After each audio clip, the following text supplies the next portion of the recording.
Assalamualaikum warahmatullahi wabarakatuh. Di sini kami akan menjelaskan tentang inventory maintenance atau pemeliharaan persediaan.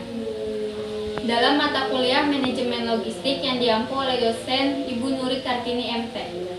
Sebelum ke materi, kami akan memperkenalkan diri terlebih dahulu. Nama saya Natasha Nurul Fauzia dengan NIM 180411044 dan di sebelah saya. Dan saya Ma'ruf Saifullah dengan NIM 180411016. Pengertian inventory maintenance. Sebelum ke inventory maintenance, saya akan menjelaskan tentang inventory terlebih dahulu. Inventory yaitu stok bahan atau barang yang disimpan dalam tempat tertentu, digunakan untuk memenuhi kebutuhan tertentu. Inventory maintenance. Inventory maintenance atau pemeliharaan persediaan yaitu perincian semua bahan yang diperlukan untuk melakukan pekerjaan, memastikan bahwa semua kebutuhan ada dalam persediaan dan tersedia sebelum pekerjaan. Inventory maintenance secara umum mencakup proses pengadaan, penyimpanan, pemeliharaan, penggunaan, pengisian kembali bahan dan persediaan yang digunakan untuk memenuhi aset dengan biaya serendah mungkin. Persediaan dapat berupa persediaan bahan baku atau raw material, persediaan barang dalam proses, work in process, dan persediaan barang jadi, finished good. Persediaan bahan baku adalah bahan yang belum diproses yang digunakan untuk menghasilkan suatu produk. Contohnya bahan baku yaitu aluminium dan baja untuk pembuatan mobil. Selanjutnya persediaan barang dalam proses yaitu barang setengah jadi yang belum menjadi produk tetapi sudah diproses. Contohnya itu tepung dari sagu untuk membuat kue. Dahakan barang jadi adalah produk yang telah menyelesaikan produksi dan siap untuk dijual. Contohnya pakaian, barang elektronik, dan sebagainya. Fungsi inventory maintenance. Ada 4 fungsi dalam inventory maintenance, yaitu 1. Mengantisipasi kekurangan persediaan. Untuk berjaga-jaga, jika seumpama persediaan datang terlambat dan akan berpotensi mengganggu proses produksi. 2. Mengantisipasi pesanan persediaan ternyata tidak sesuai dengan kebutuhan. Perusahaan selalu harus memastikan pesanan persediaan yang diterima apakah sudah sesuai yang dibutuhkan untuk proses produksi. 3. Berjaga-jaga jika persediaan yang dibutuhkan ternyata tidak ada di pasaran. Langkah ini untuk mengantisipasi jikalau bahan yang bisa digunakan tidak ditemukan di pasaran, biasanya karena stok habis atau hal lainnya. 4.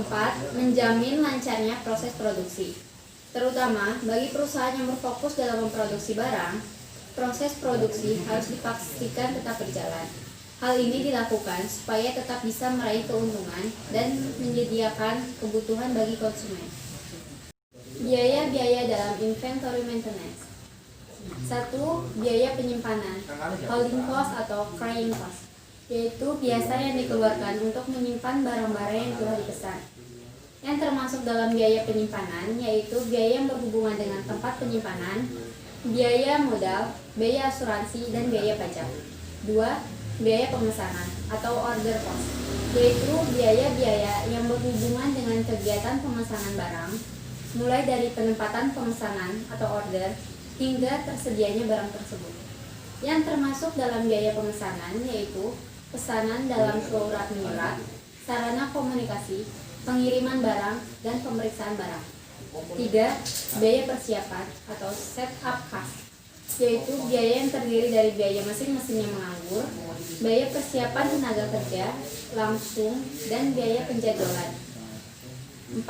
Biaya kehabisan atau kekurangan persediaan bahan atau shortage cost, yaitu biaya yang timbul akibat tidak tersedianya bahan yang diinginkan pada saat diperlukan. Yang termasuk dalam biaya tersebut yaitu kehilangan penjualan, kehilangan pelanggan, dan tanggungan operasional perusahaan. Pendekatan metode inventory maintenance terbagi menjadi 5. Yang pertama, metode economic order quantity, yang biasa disebut dengan metode kuantitas pesanan ekonomi, merupakan salah satu metode pengolahan persediaan dengan cara membeli persediaan sesuai dengan pesanan yang diterima. Yang kedua ada metode material recruitment planning.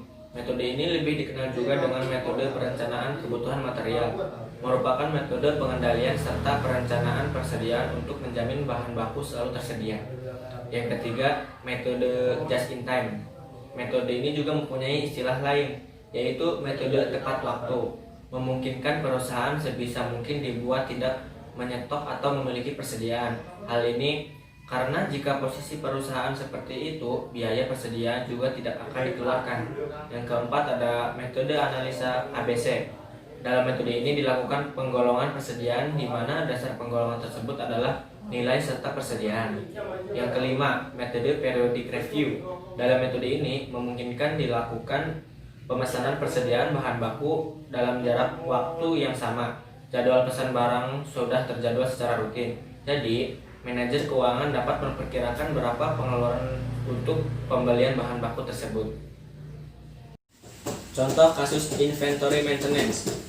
Kami mengambil contoh kasus inventory maintenance dari sebuah perusahaan yang bergerak di bidang manufaktur smartphone. Memerlukan bahan baku yang berupa adaptor sebanyak 60.000 unit per tahun. Biaya pemesanan untuk mendapatkan adaptor tersebut adalah sebesar 200 per order, sedangkan biaya penyimpanannya adalah sebesar 0,5 per unit per tahun. Hari kerja per tahun adalah sebanyak 298 hari. Waktu tunggu untuk pengiriman adaptor tersebut adalah selama 10 hari. Dari contoh kasus tersebut, kita dapat menghitung yang pertama jumlah pemesanan ekonomisnya, yang kedua biaya yang harus dikeluarkan oleh perusahaan untuk mendapatkan barang tersebut, yang ketiga frekuensi terbaik untuk menempatkan pesanan tersebut dalam 1 tahun, yang keempat durasi EOQ akan habis dikonsumsi oleh perusahaan, yang kelima titik pemesanan kembali atau reorder point. Penyelesaiannya yaitu 1. Dari jumlah pemesanan ekonomisnya yaitu EOQ sama dengan akar 2 SD per H. Yang kedua, cara menghitung biaya yang harus dikeluarkan oleh perusahaan untuk mendapatkan barang tersebut yaitu TC sama dengan H kali Q per 2 tambah SD per Q. 3. Cara menghitung frekuensi terbaik untuk menempatkan pesanan tersebut dalam 1 tahun yaitu frekuensi pemesanan per tahun sama dengan D per Q. Yang keempat, cara menghitung durasi habisnya EOQ. Jadi durasi habis EOQ sama dengan jumlah kerja per frekuensi pemesanan per tahun.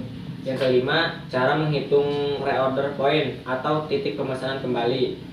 Reorder point sama dengan L kali D atau hari kerja setahun. Jadi materi dalam presentasi ini kami kutip dari beberapa sumber yang tertera seperti di bawah ini. Sekian presentasi dari kami, kurang lebihnya mohon maaf, semoga bermanfaat untuk kita semua. Terima kasih. Wassalamualaikum warahmatullahi wabarakatuh. Waalaikumsalam warahmatullahi